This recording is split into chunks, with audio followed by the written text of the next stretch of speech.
नाजरीन, सबसे पहले खबर शामिल करेंगे। दी पंजाब स्कूल एंड कॉलेजेस के ज़ेर एहतमाम स्पोर्ट्स गाला का इनेकाद। मोहम्मद अकरम बेग की रिपोर्ट के मुताबिक खेलों के फ़रोग और सेहतमंदाना सरगर्मियों का दायरा वसी करके हम एक बेहतरीन और मजबूत कौम तश्कील दे सकते हैं। तामीरी मुस्बत और खुशगवार सरगर्मियाँ नौजवान नस्ल की जहनी सलाहियतों को जिला बख्शती हैं और उनकी किरदार साजी में मावन साबित होती हैं। इन ख्यालात का इजहार माहिर तालीम डॉक्टर मोहम्मद मखदूम सिद्दीकी ने the Punjab group of schools and colleges Khayali के सालाना स्पोर्ट्स गाला की इफ्तिताही तकरीब से खिताब करते हुए किया। स्पोर्ट्स गाला की इस रंगारंग तकरीब में शरीक तालबात ने मुख्तलिफ खेलों और सकाफत के रंगारंग प्रोग्राम के मुकाबलों में अपनी सलाहियतों का लोहा मनवाया। लड़कियों की जानिब से बैंड्स की धुनों पर खूबसूरत मार्च पास्ट भी किया गया। लड़कियों के दरमियान बोरी रेस, रस्साकशी और 3 लेग रेस के मुकाबले हुए, जबकि क्रिकेट बैडमिंटन में भी तालिबात ने खूब जौहर दिखाए। तफरीही मुकाबलों और दीगर सरगर्मियों में तालिबात ने भरपूर दिलचस्पी का मुजाहरा किया।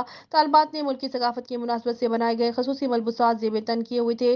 तकरीब के अख्ताम पर चेयरमैन डॉक्टर मोहम्मद मखदूम सिद्दीकी और डायरेक्टर अमादुद्दीन सिद्दीकी ने पोजीशन होल्डर्स तालिबात में इनामात तकसीम किए।